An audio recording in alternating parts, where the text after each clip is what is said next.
मुंशी प्रेमचंद्र द्वारा रचित कहानी जुर्माना। तो आइए सुनते हैं।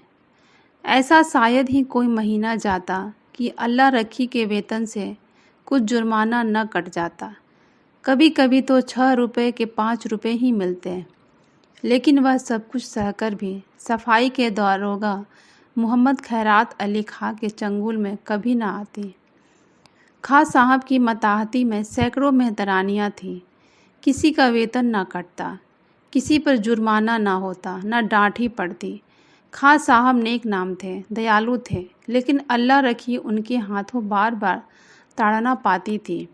वह कमज़ोर नहीं थी, बेअदब नहीं थी, फूहड़ नहीं थी, बदसूरत भी नहीं थी।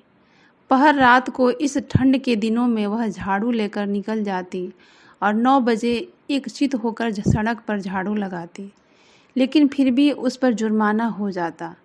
उसका पति हुसैनी भी अवसर पाकर उसका काम कर देता, लेकिन अल्लाह रखी की किस्मत में जुर्माना देना था। वेतन का दिन औरों के लिए हंसने का था, लेकिन अल्लाह रखी के लिए रोने का। उस दिन उसका मन जैसे सूली पर टंगा रहता, न जाने कितने पैसे कट जाएंगे। वह परीक्षा वाले छात्रों की तरह बार बार जुर्माने की रकम का तखमीना करती। उस दिन वह थककर जरा दम लेने के लिए बैठ गई थी। उसी समय दारोगा जी अपने इक्के पर आ रहे थे। वह कितना कहती रही, हुजूर अली मैं फिर काम करूँगी, लेकिन उन्होंने उसकी एक ना सुनी थी। अपनी किताब में उसका नाम लिख लिया था। उसके बाद कई दिन बाद फिर ऐसा ही हुआ। वह हलवाई से 1 पैसे का सेवड़े लेकर खा रही थी। उसी समय दारोगा ने न जाने कहाँ से आया और फिर उसका नाम लिख लिया। न जाने कहाँ छिपा रहता है। जरा भी सुस्ताने लगे कि भूत की तरह आकर खड़ा हो जाता। नाम तो उसने 2 ही दिन लिखा था, लेकिन जुर्माना कितना करता है भगवान ही जाने। 8 आने से बढ़ाकर 1 रुपये ना हो जाए। वह सिर झुकाए वेतन लेने जाती और तखमीने से कुछ ज़्यादा ही कटा हुआ पाती। कांपते हुए हाथों से रुपया लेकर आंखों में आंसू भरे लौट आती। किससे फरियाद करें? दारोगा के सामने उसकी सुनेगा कौन? आज फिर वही तलब का दिन था। इस महीने में उसकी दूध पीती बच्ची को खांसी और बुखार होने लगा था। ठंड भी काफ़ी पड़ रही थी। कुछ तो ठंड के मारे और कुछ लड़की के रोने चिल्लाने के कारण उसे रात भर जागना पड़ता था। कई दिन काम पर जाने में देरी हो गई थी। दारोगा ने उसका नाम लिख लिया था। अब कि आधे रुपए कट जाएंगे, आधे मिल जाएं तो गनीमत है। कौन जाने कितना कटा है। उसने तड़के बच्ची को गोद में उठाया और झाड़ू लेकर सड़क पर जा पहुंची, लेकिन वह दुष्ट गोद से उतरती ही न थी। उसके बार बार दारोगा के आने की धमकी दी। अभी आता होगा, मुझे भी मारेगा और तेरे नाक कान काट लेगा। लेकिन लड़की को अपने नाक कान कटवाना मंजूर था, परंतु गोद से उतरना मंजूर न था। आखिर जब वह डराने धमकाने दुलारने पुचकारने किसी उपाय से न उतरी, तो अल्लाह रखी ने उसे गोद से उतार दिया और उसे रोते चिल्लाते छोड़कर झाड़ू लगाने लगी। लेकिन वह अभागिन एक जगह बैठकर मन भर रोती भी न थी। अल्लाह रखी के पीछे लगी हुई बार बार उसकी साड़ी पकड़कर खींचती, उसकी टांग से लिपट जाती, फिर ज़मीन पर लौट जाती और कुछ क्षण में उठकर फिर रोने लगती। आखिर परेशान होकर अल्लाह रखी ने गुस्से में झाड़ू तान कर कहा, अरे चुप हो जा, नहीं तो झाड़ू से मारूंगी, जान निकल जाएगी। अभी वह कमबख्त दरोगा आता ही होगा।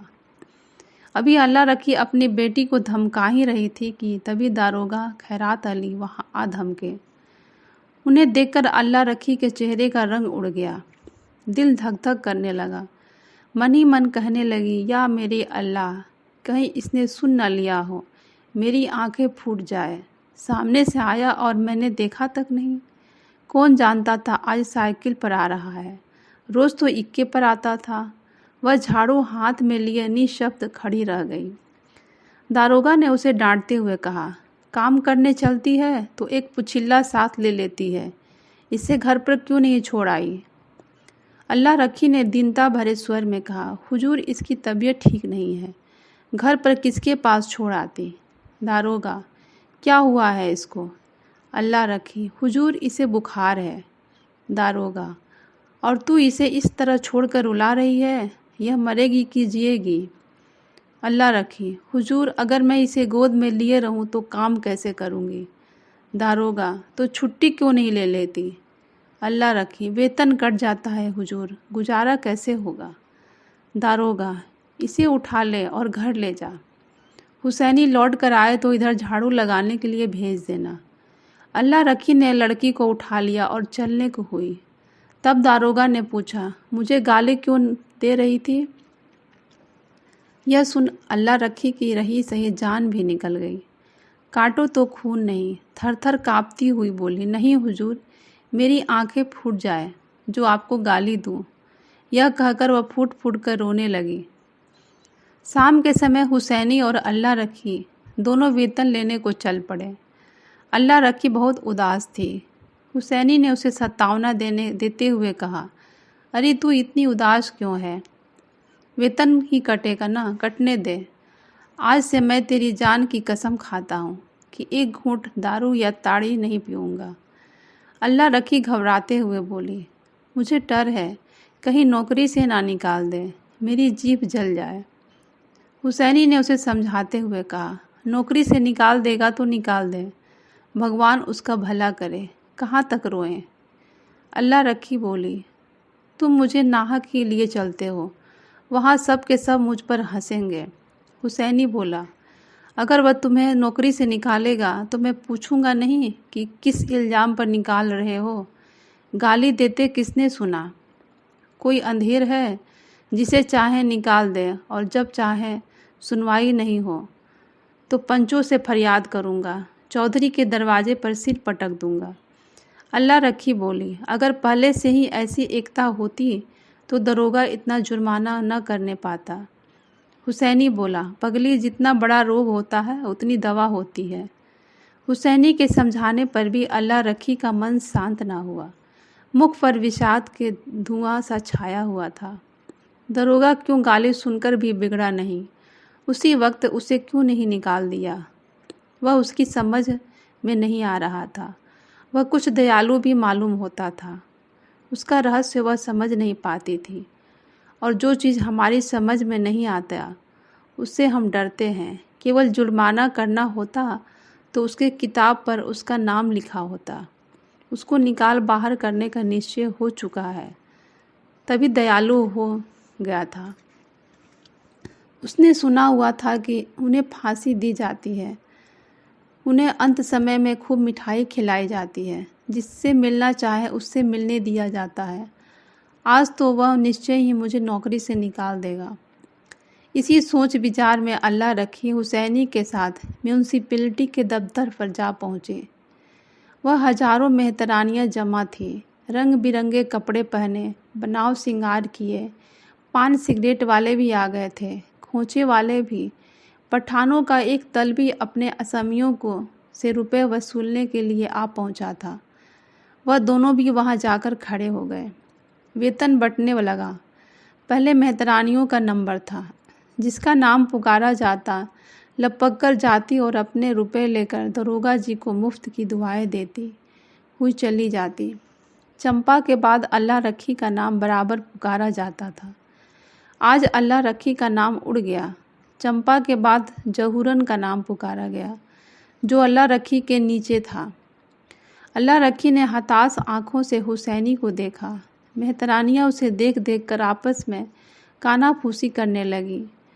उसके मन में आया घर चली जाए। वह उपहास नहीं सहा जाता। ज़मीन फट जाती कि मैं उसमें समा जाती। एक के बाद दूसरा नाम आता गया और अल्लाह रखी सामने से वृक्ष की ओर देखती रही। उसे अब भी इसकी परवाह नहीं थी कि किसका नाम आता है, कौन जाता है, कौन उसकी ओर ताकता है और कौन उस पर हंसता है। तभी अचानक अपना नाम सुनकर वह चौंक पड़ी। धीरे से उठी और नवेली बहू की तरह पग उठाती हुई चली। खजांची ने उसे पूरे 6 रुपए उसके हाथ में रख दिए। यह देखकर वह आश्चर्यचकित रह गई। वह सोचने लगी, खजांची ने कहीं भूल तो नहीं की? इन 3 वर्षों में पूरा वेतन तो कभी नहीं मिला और अब की तो आधा भी मिले तो बहुत है। वह 1 मिनट वहीं खड़ी रही कि शायद खजांची उसे रुपया वापस मांगे। तभी खजांची ने पूछा, अब क्यों खड़ी है, जाती क्यों नहीं?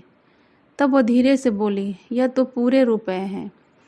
खजांची ने चकित होकर उसकी ओर देखा और बोला, तो और क्या चाहती है, कम मिले? अल्लाह रखी बोली, कुछ जुर्माना नहीं है? खजांची ने कहा, नहीं, अब की कोई जुर्माना नहीं है। यह सुनकर अल्लाह रखी वहाँ से चली गई। उसका मन प्रसन्न था, लेकिन वह पछता रही थी कि दरोगा जी को गाली क्यों दी। तो दोस्तों, कैसी लगी आपको कहानी? कहानी सुनने के लिए आपका बहुत बहुत धन्यवाद।